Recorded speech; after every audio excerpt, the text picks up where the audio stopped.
Bonjour à tous. Donc moi, je suis Nicolas Ortiz. Je mets mon chrono en même temps. Je suis le Chief Data Officer du PMU. Merci à Decidium pour l'invitation aujourd'hui. Je vais vous parler aujourd'hui de ce qu'on fait au sein du PMU sur la data, pas de surprise, et vous me présenter un peu quels méthodos, quels outils et quels choix un peu stratégiques et technologiques on a mis en œuvre pour la gestion de nos données. Voilà, quelle plateforme d'organisation pour traiter un important volume de données. En deux mots, je pense que le PMU, tout le monde connaît au moins de nom. Sinon, levez la main. Qu'est-ce que c'est le PMU? PMU, c'est un opérateur de jeux d'argent. On opère des paris hippiques, des paris sportifs, et une plateforme de poker en ligne pour nos joueurs. On est le premier opérateur de paris hippiques en Europe, le troisième mondial. Donc c'est malgré tout une grande entreprise, un peu plus de 1000 collaborateurs. On a un réseau de distribution de plus de 14 000 points de vente. Donc pour ceux qui font du retail dans la salle, je pense, vous voyez que c'est un réseau assez conséquent. À côté de ça, on a une plateforme online sur laquelle on fait un peu plus de 1 milliard d'euros de volume. Donc pareil, ceux qui font du digital et du e-commerce, ça vous donne des abacs. Et on a aussi une activité B2B à l'international, dans le monde entier, avec plus de 120 partenaires dans 50 pays. Donc un business model qui est à la fois en France et à l'international, en B2B, en B2C et en B2B2C. Quelques ordres de grandeur. Désolé pour la slide, c'est pas très joli. Plus de 2 milliards de transactions gérées en temps réel chaque année. Ça veut dire quoi? Ça veut dire 2 milliards de tickets de caisse ou 2 milliards de commandes sur votre site. Peu importe votre référentiel. Plus de 7 milliards d'euros de gains qui sont reversés à nos joueurs chaque année. Notre métier, c'est quoi? C'est de... En fait, qu'est-ce qu'on vend? On vend des prix, on vend des cotes. S'il y a des gens là, qui ont déjà parié, soit sur les courses de chevaux, soit sur les paris sportifs, on vend des prix, on vend de l'information, on vend une cote. Et notre métier, c'est de collecter les mises des joueurs et de payer les joueurs qui ont gagné. C'est pas plus compliqué que ça. Ça se résume en une phrase. Mais concrètement, ça veut dire collecter plus de 10 milliards d'euros d'enjeux tous les ans. On en reverse plus de 7 milliards d'euros, 7 jours sur 7, 360 jours par an, en temps réel. Et du coup, plus de 30 activités, plus de 30 disciplines sur lesquelles nos joueurs peuvent parier. La data au PMU, qu'est-ce que c'est? 1 heure de data, chez nous, c'est quasiment un peu moins de 500 000 transactions de paris, c'est-à-dire 500 000 achats, 500 000 tickets de caisse, 500 000 commandes. Plus de 2 millions de logs web, ça c'est assez classique. Plus de 50 000 mouvements de compte. C'est quoi des mouvements de compte? On gère de l'argent, on gère des sommes sur les comptes de nos joueurs. Et donc, en fait, on passe notre temps à la fois à collecter de l'argent, les joueurs approvisionnent leur compte, ils payent avec leur CB, ils font des virements avec Apple Pay, avec ce que vous voulez, puis ils retirent leurs gains. Donc, pareil, on leur fait des virements. Et donc, on fait ça à longueur de journée. 50 000 mouvements toutes les heures. Et plus de 4 courses commercialisées, donc 4 courses de chevaux. Il y a à peu près 15 000 courses par an. Donc en fait, c'est 15 000 produits qu'on commercialise. Tous les quarts d'heure, tous les jours de l'année, dimanche, jour férié, 25 décembre, 1er janvier. 25 janvier, c'est un jour normal. Tous les jours de l'année, il y a des courses. Et donc tous les quarts d'heure, on commercialise une nouvelle course. Et donc chaque course, c'est un produit qui a une durée de vie assez éphémère. Hein. Une course, ça dure 3 minutes. Donc en fait, notre catalogue de produits, il se renouvelle constamment. Voilà pour donner un peu les ordres de grandeur, et pour dire que en fait, ça va faire beaucoup de data, tout ça, et comment on s'en occupe. C'est quoi nos principaux enjeux? Donc avec ce que je viens d'évoquer, nos principaux enjeux, c'est déjà gérer la volumétrie. Gérer la volumétrie, on sait tous faire. On a tous des outils, on a tous des technos. C'est pas vraiment un problème, on savait déjà faire avant, hein. On ne va pas non plus se raconter des histoires. Maintenant, on fait du cloud, c'est très bien. On savait faire avant sur du on-prem. Il y avait des outils, des technos pour le faire. Mais on a des enjeux toujours de temps de traitement et de coûts associés. C'est toujours le sweet spot. Est-ce que je mets beaucoup d'argent pour que ça aille très vite? Est-ce que j'accepte que ça aille un peu moins vite et ça me coûte moins cher? Il ne faut pas tout avoir. Les délais, les coûts, la qualité, tout en même temps, on n'y arrive pas. Donc vraiment, les enjeux, c'est pas tellement savoir stocker ces données, mais c'est associer et assurer des temps de traitement et des coûts d'usage qui soient cohérents. Le tout dans un contexte réglementaire qui est extrêmement contraint. Je pense qu'on est tous confrontés à de la compliance. Il y a certains business qui le sont peut-être un peu plus que d'autres, les banques, les assurances, les telcos, les jeux d'argent. C'est historiquement des prérogatives plutôt régaliennes hein, de l'État. C'est des business qui sont très fortement réglementés. On a une autorité qui s'appelle l'ANJ, l'Autorité nationale des jeux, qui réglemente ce marché en France et qui a très fortement, on va dire, musclé son jeu ces dernières années, comme toutes les autorités. Je pense que la conformité, le cadre réglementaire et la compliance, généralement, ça ne fait qu'augmenter. Hein. Si vous avez vu des exemples où la compliance s'assouplit, je veux bien qu'on en parle après. Donc nous, on est dans ce contexte-là, et donc on doit composer avec ça. La compliance, ça fait porter des exigences sur la data, parce que la data, c'est encore une fois, c'est l'asset principal du PMU, c'est l'asset principal de notre entreprise, et on se doit d'avoir un stockage, une traçabilité, une immutabilité de l'ensemble des données, de l'ensemble des transactions, des logiques de coffre-fort à des fins d'audit, à des fins d'investigation, à des fins de réquisition judiciaire aussi. Ça, c'est des enjeux qui sont hyper importants et sur lesquels on ne peut vraiment pas transiger. Donc la compliance, de manière générale, elle est vraiment by design, ça fait bien de le dire comme ça, mais vraiment dans tout ce qu'on fait, on doit prendre ces aspects en compte au premier lieu. Le troisième point, c'est une forte diversité des sources de données. On a un business qui est dans plusieurs pays avec différents partenaires, online, offline, du B2B, du B2C. On fait pas mal de métiers en fait au sein de l'entreprise, donc on a à peu près 250 applicatifs qui permettent de faire tourner la boutique. C'est quoi les applicatifs métiers? C'est votre site web, c'est votre application mobile, c'est votre outil de CRM, de gestion des flux téléphoniques si vous avez un service client, c'est vos outils, votre SI financier, votre ERP, les outils pour faire la compta, les outils pour gérer des comptes, si vous ouvrez des comptes, vous gérez des comptes, et puis c'est les outils pour vraiment faire tourner la boutique, le core system. Donc ça, c'est à peu près 250 applicatifs chez nous, qui sont aujourd'hui dans une phase de transformation. PMU, ce n'est pas une boîte qui s'est créée la semaine dernière, ça a bientôt 100 ans, donc vous vous doutez qu'on a des couches archéologiques dans notre SI. Et le SI, c'est un peu comme un plat de lasagne, hein. Il y a des trucs qui sont hyper modernes, tout en haut, full cloud, SaaS, ainsi de suite, et des trucs un peu plus vintage en bas. Et la data, c'est le système sanguin de ce SI. Donc il faut arriver à naviguer dans cet écosystème-là. On a une période de transformation qui est en cours, où on modernise tout ça, donc c'est top. Mais vous le savez, quand on est dans la phase de transformation, pendant les travaux, la vente continue. Donc il faut gérer et concilier à la fois un patrimoine qui est ce qu'il est, qui fonctionne, mais qui est ce qu'il est, et sa transformation et sa mise à la vision cible.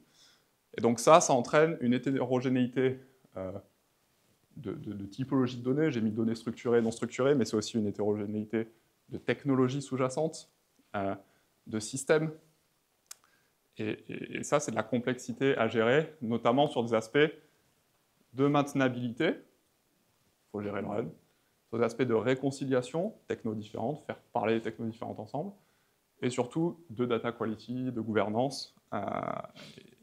C'est un point sur lequel on reviendra, mais qui est hyper important. Et enfin, tout ça avec une exigence de temps réel, 7 jours sur 7, 24 heures sur 24, ce qui entraîne des aspects plutôt de supervision et de sécurité, et de prod, en fait, hein, tout simplement, qui sont non négligeables. Notre vision pour adresser un peu tous ces chantiers, en fait, c'est le terrain de jeu, c'est les inputs avec quoi il faut qu'on compose. Et une fois qu'on sait ça, comment on s'organise. Notre vision, ça a été de dire, on va avoir à l'échelle de l'entreprise, et là je ne parle même pas à l'échelle data, à l'échelle de l'entreprise, à l'échelle IT de l'entreprise, une stratégie full cloud. Parce qu'on a hétérogénéité de nos systèmes, on a différents technos qui ont différents âges, donc on a décidé de moderniser l'ensemble de notre SI avec une stratégie full cloud. La data ne fait pas exception. On a pris la roue de cette transformation d'entreprise. Ce n'est pas des petits chantiers, hein, c'est des transformations pluriannuelles. On a commencé il y a quelques années, on en a encore quelques années devant nous. La data a pris la roue de cette transformation globale de l'entreprise et on a dit si le SI, si les applicatifs métiers, si les outils vont dans le cloud, la data va aussi aller dans le cloud. Plusieurs bénéfices. Le premier, c'est qu'on met la data au plus près des applicatifs. Enfin, je pense que vous le savez, et on passe notre temps à faire quoi? À déplacer de la donnée. Enfin, ça fait des années, des dizaines d'années qu'on fait ça. On passe notre temps à déplacer de la donnée entre des endroits. Donc on s'est dit, essayons de minimiser la distance informatique, si vous voulez, entre l'endroit où la donnée est produite, l'endroit où la donnée est stockée, l'endroit où la donnée va être transformée, traitée, mise en qualité, valorisée, et l'endroit où la donnée va être consommée. Plus on réduit cette distance, meilleur sera le time to market pour délivrer, ce qu'on évoquait tout à l'heure, les produits et services data. Deuxième avantage, c'est la scalabilité. On a un business qui est très exigeant en termes de temps réel et de volumétrie, mais qui n'est pas du tout flat. Il y a des jours, il ne se passe pas grand-chose, mais il y a des journées qui sont beaucoup plus calmes que d'autres. La nuit, il n'y a pas de course. Donc en fait, la nuit, je n'ai pas besoin d'avoir des infrastructures incroyables. Par contre, dans ce que je vous évoquais, on fait 500 000 transactions par jour. Ce qu'il faut savoir, c'est que la moitié des transactions qu'on prend, elles sont faites 1 minute avant le départ des courses. En fait, les gens, ils aiment bien attendre le dernier moment pour jouer. Il y a des raisons. Du coup, j'ai besoin de pouvoir gérer les pics de charge et de pouvoir absorber ces pics de charge de manière complètement fluide et transparente. Le cloud nous apporte cet avantage. Le troisième point, c'est l'évolutivité. L'évolutivité, ça nous permet d'accompagner sereinement et progressivement la transformation du SI et sa montée en maturité. On parle de l'hétérogénéité des technos. Et ben en fait, petit à petit, on peut plus facilement déplacer, migrer des technos et des services pour s'adapter à l'évolution globale de notre SI. Et ça, l'alignement, j'en ai parlé. Et la diversité des usages, c'est important. En fait, je zappe ce point qui est le point peut-être le plus important. Le fait d'être dans le cloud, et aujourd'hui, la data du PMU, 100% de la data du PMU est dans le cloud, le fait d'être dans le cloud, ça nous permet aussi d'avoir beaucoup plus de flexibilité et d'agilité sur les usages et les nouveaux usages. Et donc là, Decidom un peu spoiler mon discours, mais je vais parler aussi bien de BI et de décisionnel, ce qu'on faisait il y a 15 ans, mais qu'on fait toujours aujourd'hui, ou des usages plus sur de la monétisation de données, du machine learning et de l'IA, qu'on fait aussi. En fait, toute cette galaxie d'usages, qui historiquement était quand même adressée via des outils différents, des technos différents, des plateformes différentes, des équipes différentes, parfois des organisations différentes et des verticales un peu silotées, on a aujourd'hui la capacité de rapprocher ces usages et ces facettes de valorisation de la donnée. Et on peut avoir des outils, des technos, des plateformes, pareil, c'était un des mots-clés, hein. On peut avoir des plateformes qui nous permettent de faire aussi bien de la data viz, de l'analytics et du ML au même endroit. Et ça c'est une forte valeur ajoutée, et c'est un enjeu qui est assez fort. L'enjeu aussi de notre écosystème applicatif et métier, in fine, c'est de le rationaliser. On a besoin d'avoir un peu moins d'outils qui sont un peu plus polyvalents pour des histoires de coûts, de performance, de maintenabilité. Et donc ça c'est un point qui est très important. Les défis associés, je pense que ceux qui... Enfin, je vous ai sûrement déjà vu ça plein de fois. Normalement, c'est 1, 2, 3, 4, 5. La sécurité des données, forcément, quand on change de paradigme, avant c'était sur nos serveurs, dans nos data centers. OK. Maintenant, on nous a dit qu'il faut tout mettre chez AWS. Bon, bah, ça soulève des questions, forcément. C'est un enjeu, on l'a adressé, mais c'est un enjeu qui survient. La conformité réglementaire, pareil. Est-ce qu'on va être capable de respecter nos engagements et nos échéances avec les nouveaux outils? C'est un point qui est soulevé. Le FinOps, c'est des trucs qu'on découvre au fil de l'eau. Le cloud, c'est pas moins cher, il faut se le dire.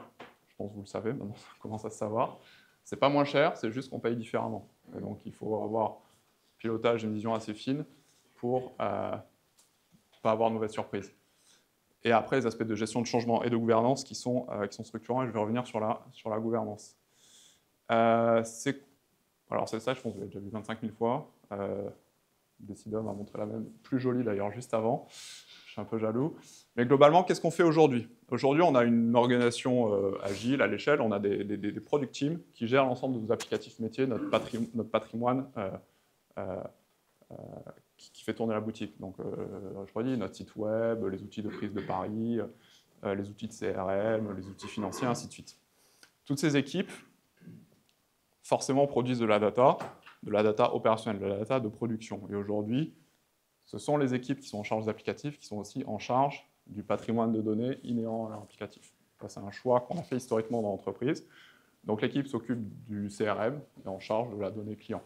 L'équipe qui s'occupe de la prise de pari, des transactions, est en charge de la donnée transactionnelle. L'équipe qui s'occupe du système d'info financier est en charge de la donnée financière. Toute cette data, elle est par nature, par construction silotée. Enfin, j'ai différents applicatifs, ils ne se parlent pas tous entre eux. Donc toute cette data, on la met dans un data lake.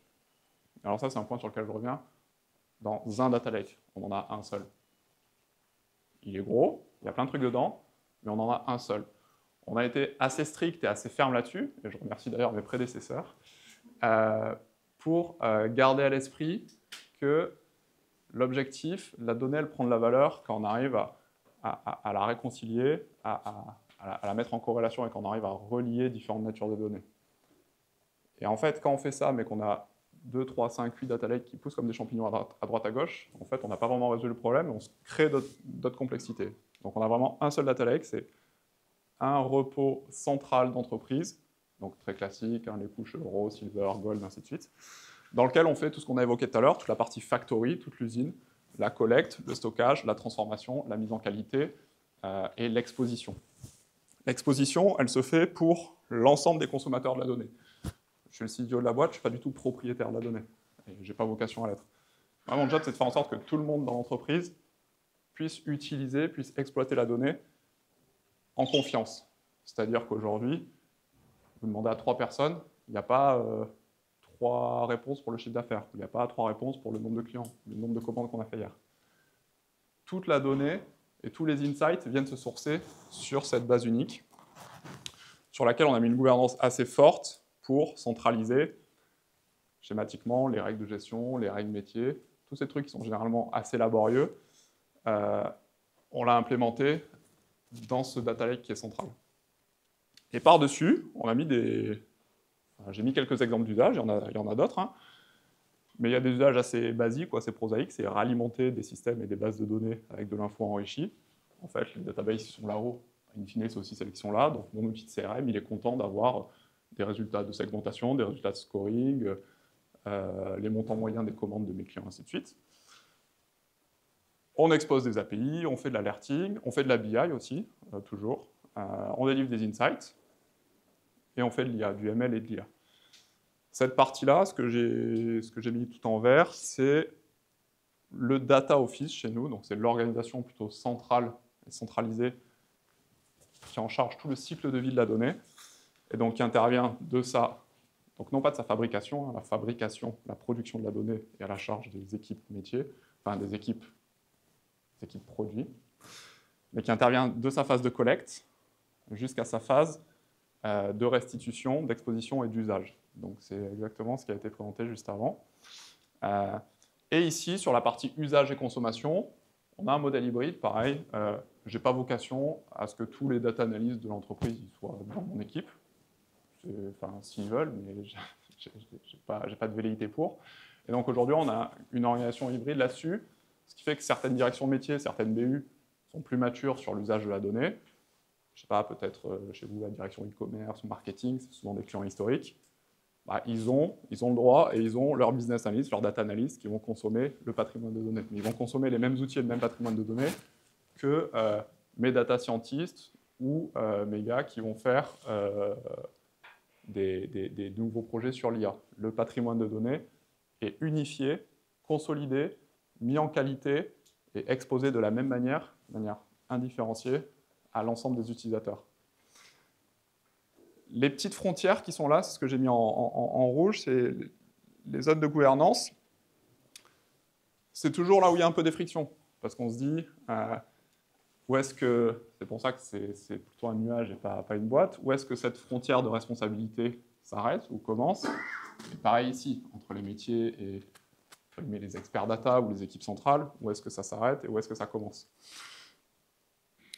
Ça, c'est des sujets qui sont mouvants. Aujourd'hui, on a un mode opératoire. On a défini des frontières, entre guillemets.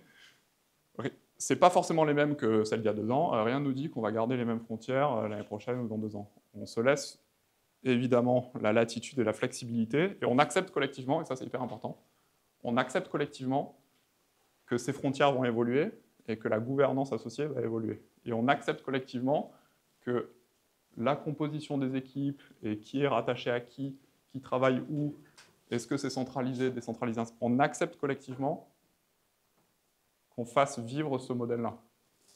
Ça, c'est un enjeu qui est assez fort, je ne sais pas si vous y êtes confrontés, mais d'arriver à tous s'asseoir autour de la table et de dire « Ok, aujourd'hui, on fait comme ça ne veut pas dire que demain, on fera de la même manière, et c'est OK », c'est vraiment un truc qui est souvent bloquant, parce que souvent, ces phases de transformation, ces phases de changement de modèle organisationnel peuvent un peu créer des frustrations, peuvent être vécues comme soit c'est l'IT qui reprend le contrôle, soit c'est les métiers qui reprennent le contrôle, soit les équipes, elles étaient là, elles vont à côté, et donc on se sent dépossédé, ou au contraire, on sent qu'on a gagné parce qu'on a plus de TP. Vraiment, s'il y a un point sur lequel j'insiste, c'est d'arriver à transcender ça. Je ne dis pas que c'est facile, attention. Mais s'il y a un point sur lequel il faut, je pense, mettre des efforts, c'est arriver à transcender ça. Ensuite, tous les choix technologiques, tous les choix d'architecture, ainsi de suite, c'est pas que c'est de mon sujet, mais ça en découlera, et ça pourra évoluer.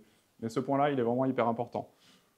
Aujourd'hui, moi, je suis CEO, je suis en charge d'un truc qu'on appelle Data Office, donc c'est cette direction avec toutes les personnes et les expertises qui travaillent sur le cycle de vie de la donnée. Bah, il y a 2 ans, le Data Office, il n'existait pas. Est-ce que dans 2 ans, il aura le même format qu'aujourd'hui? J'en sais rien. Mais aujourd'hui, c'est celui qui nous permet de répondre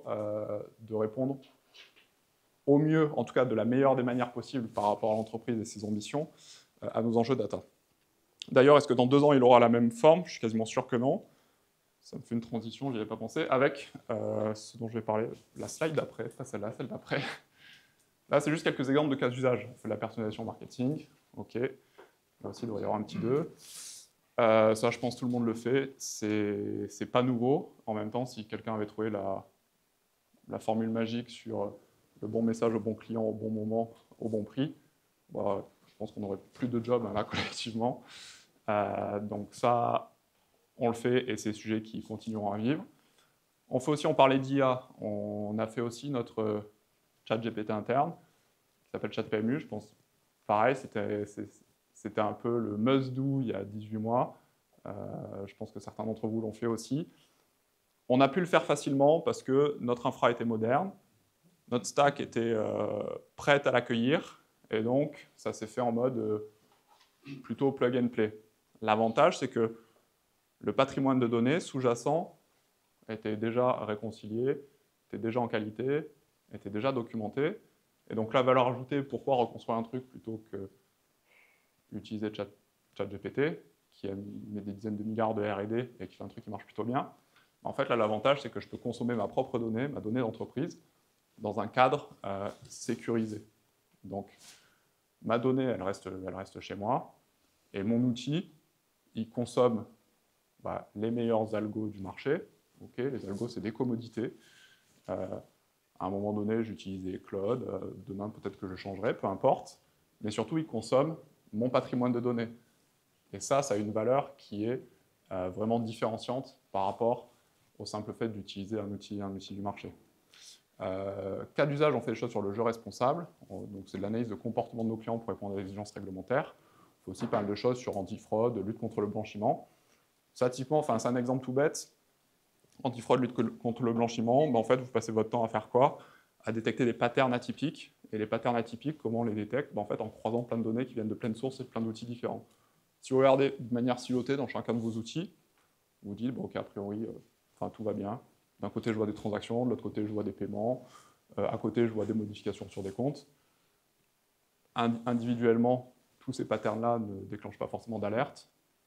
Une fois que vous réconciliez vos données, vous vous rendez compte que la corrélation et l'accumulation de tous ces signaux faibles devient un signal fort, et c'est là que vous êtes pertinent dans vos actions anti-fraude, lutte contre le blanchiment, déclaration de TRACFIN, et ainsi de suite. Je reviens sur ce que je disais juste avant, je suis quasiment sûr que le Data Office, dans 2 ans, il n'aura pas la même tête que ce qu'il a aujourd'hui. Et c'est ma dernière slide, donc après, ça me laissera un peu de temps ça me laissera 5 minutes pour les questions. C'est quoi nos futurs challenges? Parce qu'on pourrait se dire, ok, c'est super, on a modernisé, la stack elle est full dans le cloud, il y a un seul data lake, c'est moderne, on est content, on est sur des rails, il n'y a plus rien à faire. En fait, on a aujourd'hui un enjeu qui... Enfin, on a depuis quelque temps un enjeu, mais qui devient de plus en plus présent. C'est une philosophie un peu historique, et ce que j'évoquais tout à l'heure, la donnée de production, la donnée opérationnelle, qui est à la main de chacune des équipes applicatives, de l'IT, si vous voulez, versus des usages historiquement plutôt décisionnels. Je regarde, soit je regarde le début de la chaîne, soit je suis métier, je regarde en bout de chaîne. Et en fait, depuis des années, on a mis des gens, on a mis la data au milieu pour justement faire le maillon manquant de cette chaîne. Sauf qu'aujourd'hui, les métiers, entre guillemets en bout de chaîne, ils ont de plus en plus d'exigences de temps réel eux aussi. On veut du décisionnel en temps réel, on veut de l'analytics en temps réel, on veut de l'alerting en temps réel, on veut du machine learning en temps réel, on veut de la personnalisation en temps réel, et c'est normal. Parce que le métier, il fait quoi? Il traduit juste, in fine, le besoin à l'expérience du client. On est tous des clients, on est tous des consommateurs dans la salle. Quand vous êtes sur votre application, quelle qu'elle soit, et que vous recevez des promos qui sont incohérentes, ou vous recevez des notifs qui sont décorrélés de ce que vous avez fait juste avant, en fait, on a tous la même réaction aussi. Voilà, ils n'ont rien compris, quoi. Et c'est hyper pénible. Et après, on remet notre casquette data, on dit, ouais, mais c'est hyper compliqué d'avoir exactement la bonne notif, la bonne promo, le bon pricing, qui se déclenche exactement au bon moment. On sait que c'est hyper compliqué, parce qu'il y a des choses qui dépendent de tendances plutôt longues. Vous êtes un gros client, un petit client, vous êtes un client régulier ou un client occasionnel. Et il y a des choses qui dépendent de signaux et d'événements qui viennent de se produire. La page que vous avez vue juste avant, le clic que vous venez de faire sur un des boutons, la mise ou pas dans un panier. Donc on doit réconcilier cette donnée événementielle instantanée avec de la donnée qui est déjà raffinée, qui est déjà processée et qui traduit des tendances de moyen-long terme. Donc ces exigences du métier, elles sont de plus en plus fortes sur des exigences de temps réel, et évidemment un temps réel qui soit aussi fiable que de la donnée décisionnelle, sinon ça serait trop simple.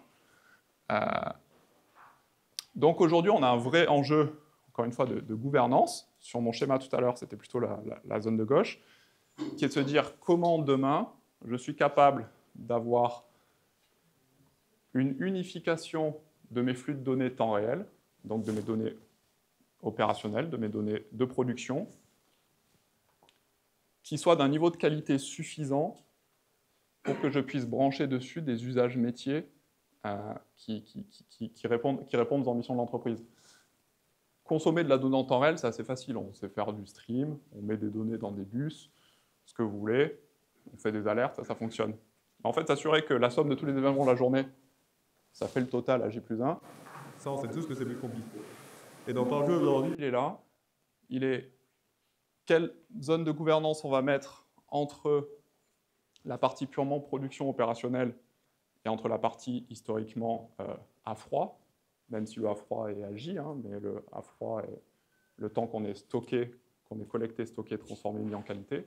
Comment on va réconcilier ces usages différents pour délivrer in fine des usages au métier qui répondent à leurs enjeux. Un bon exemple, c'est la partie machine learning et IA. La personnalisation, si je reprends cet exemple-là, la personnalisation, on a envie de la faire en temps réel. Ça veut dire qu'il faut savoir faire de l'inférence. Si vous faites du ML, il faut savoir faire de l'inférence en temps réel. Faire de l'inférence en temps réel, ça doit consommer de la donnée froide, de la donnée tiède et de la donnée chaude, voire ultra chaude. Et donc ça nécessite, au-delà des aspects techno, qui encore une fois sont peu ou prou réglés parce que la stack est moderne, ça nécessite des aspects de gouvernance et de s'assurer que les bonnes données sont produites au bon moment et sont consommées dans les bons endroits pour délivrer les insights qui sont attendus. Donc en fait, l'enjeu, c'est celui-là. Aujourd'hui, enfin, un de nos enjeux, c'est celui-là. C'est comment faire évoluer cette couche de gouvernance. Et donc ça veut dire, est-ce qu'il faut plus de compétences data dans les équipes produits en amont? Est-ce qu'il faut une centralisation plus forte pour s'assurer que toute la data produite, pour avoir encore plus d'exigences sur la production de la donnée? Est-ce que ça veut dire au contraire éclater notre modèle et avoir plus d'autonomie sur chacune des équipes pour assurer un cycle de bout en bout de sa donnée, aussi bien chaude que froide? Ça, c'est des questions qu'on se pose. Mais ce qui est sûr, c'est que ça se traduira par des évolutions de notre organisation et à un data office qui aura une configuration un peu différente.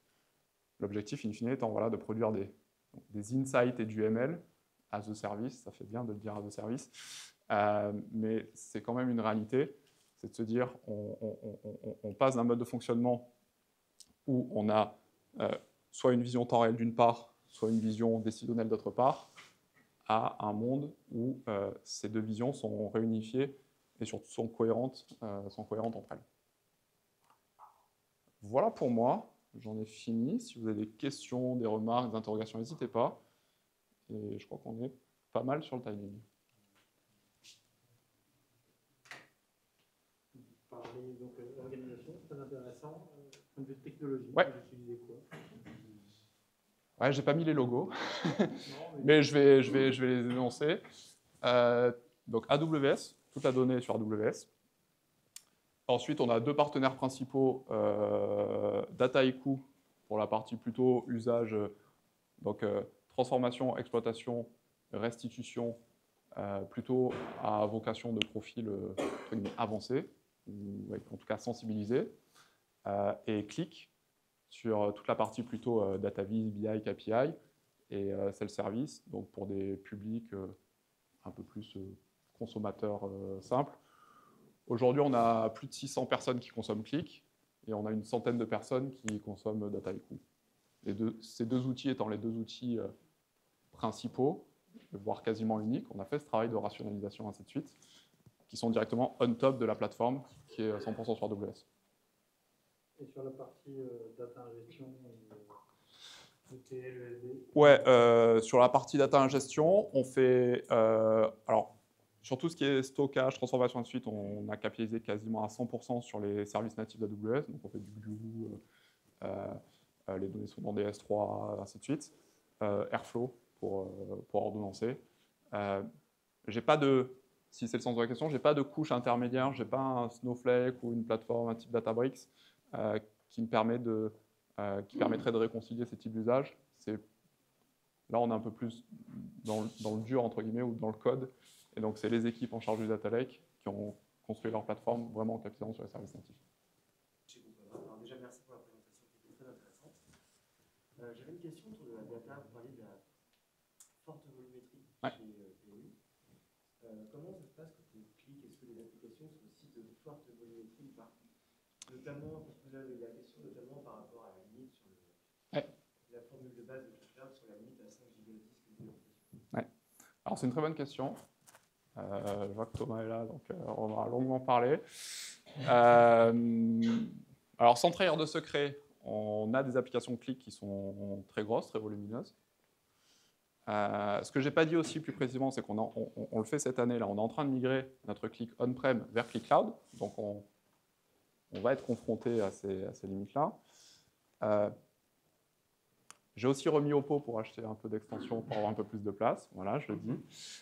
Mais globalement, c'est dans notre phase de transfo. C'est aussi l'occasion de... J'évoquais tout à l'heure le millefeuille ou les lasagnes. En fait, on a aussi des applications on a remis des trucs et des trucs dedans.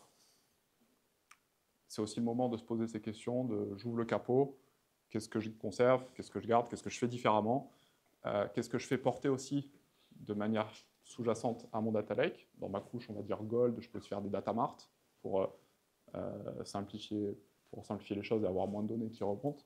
Donc en fait, ça va nous permettre de remettre, cette migration va aussi nous permettre de remettre un peu en question nos choix d'architecture, qui étaient cohérents et légitimes et qui se justifiaient à l'époque quand on a implémenté la solution telle qu'elle est aujourd'hui, mais qui ne sont pas forcément les plus pertinents pour la solution qu'on va mettre en place demain. Donc, en tout cas, c'est un challenge de gérer cette volumétrie sur certains aspects, et c'est des questions qu'on est en train de se poser. On va y arriver, je n'ai pas forcément la réponse précise sur toute l'application, mais on va y arriver. Mais ça va nécessiter aussi, et ça c'est intéressant, des aspects de conduite du changement. Historiquement, j'ai un métier, dans son application, il a tout. Tout, et même ce qu'il n'a pas besoin, mais il a tout. On ne sait jamais, au cas où. Si peut-être j'ai besoin d'aller le voir, on va avoir une approche aussi un peu plus segmentée. J'ai des typologies, des personas d'utilisateurs, si vous voulez, j'ai des typologies d'utilisateurs. Un commercial sur le terrain, il n'a pas forcément besoin de la même granularité ou de la même profondeur de données qu'un directeur marketing ou qu'une personne qui fait le contrôle gestion ou qu'un manager qui fait du reporting au siège sur son écran 42 pouces. Donc voilà, on va avoir une meilleure segmentation des usages par rapport à des typologies des personnels utilisateurs. Donc schématiquement, on va aussi avoir des grosses applications qu'on va tronçonner en différents sous-ensembles pour répondre au mieux à chacune des typologies d'utilisateurs, plutôt d'avoir un gros machin où tout le monde trouve à peu près son bonheur. Ça répond ?